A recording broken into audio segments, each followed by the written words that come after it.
So, kamusta mga idol? Update po tayo ngayon sa ating pambaton si Kai Sotto. Pero bago tayo magpatuloy kaibigan, pa-like and subscribe naman po no, and pahit na rin ng notification bell bilang tulong na rin po sa ating YouTube channel. Well mga kaibigan, no, nakakatuwa po at ang ganda nung nating nakuhang updates. Ito po pala ang ating pambato na si Kai Sotto ay kinakatakutan ng mga teams dito sa Japan B-League. Kahit po ang top 2 sa overall standings na Albark Tokyo ay talagang kinakatakutan si Kai.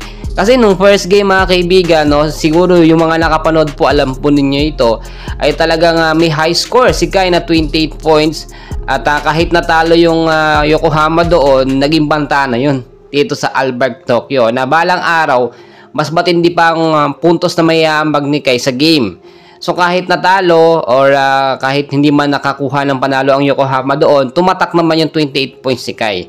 Kaya nga pagdating po nung second game, no, ay talagang sobrang binantayan si Kai Sotto at talagang yung balyahan na, no, pananadya na po. So sa mga nagtatanong kung ano ng updates ngayon sa ating pambato na si Kai Sotto, so far so good mga kaibigan, okay na okay po ang kondisyon ng ating pambato na si Kai Sotto ngayon. Dumadaan po ulit siya sa mga training. At dahil nga po sa Sabado pa yung next game nila sa April 6 kontra po sa kupunan ng Ibaraki Robots, ay may mga sistemang pinag-aaralan si Kai kasama na po ang buong team ng Yokohama kung paano po nila ma-maintain yung consistency sa play kahit po malakas yung team na kanilang nakakalaban. Kasi maraming nakapansin kaibigan, kapag malalakas yung team na nakakalaban po ng Yokohama, nahihirapan sila. Na-out to focus yung ibang mga player ng Yokohama at nawawala po yung Yuki and Kai Sotto tandem sa loob kasi nga binabantayan ng matindi. So ayon din sa ating nakuhang report, kinakailangan ng matinding adjustment at hindi magpahalata yung galawan ni Yuki. Sa ngayon po kasi mga kaibigan, meron na lamang po 12 games ang Yokohama at kapag nagtuloy-tuloy po na dire-diretso nila yung pagkapanalo sa 12 games na ito, may pag-asa pa po sa playoffs ng Yokohama. Marami din tayong napansin na kung sana okay din yung mga kakampi ni Kai at kung may kapalitan sa loob si Kai Sotto na medyo matangkad din kagaya niya, no, hindi sana mapapagod si Kai. Marami kasing nagsasabi na dapat daw hindi inilalabas si Kai sa loob.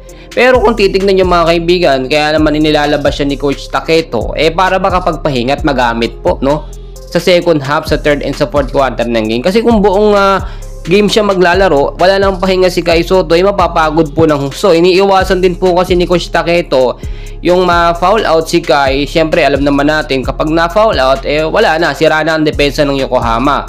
At siyempre yung pangalawa, yung ma-injured si Kai Sotto. Kapag kasi na-injured ang isang big man kagaya ni Kai, hindi naman agad-agad yan, kinabukasan magaling na. So wag tayong magtaka kung minsan nilalabas si Kai. Alam ni Coach Taketo yung gagawin, yung sistema okay naman. Kaya kung kahit tatalo sa dalawang game na sunod itong Yokohama, okay lang po yun. Mataas kasi, malakas yung nakalaban Plus ang daming import pa ng Albark Tokyo, 4 po yata, at talagang nakikita nyo batak na batak talaga.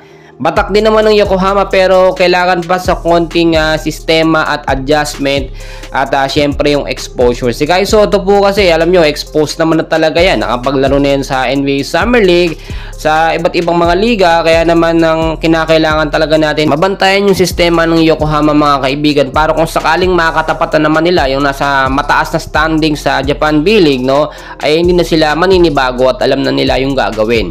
Well mga kaibigan, patuloy ko po kayong i-update and please huwag kakalimutan mag-like and subscribe. Maraming salamat po.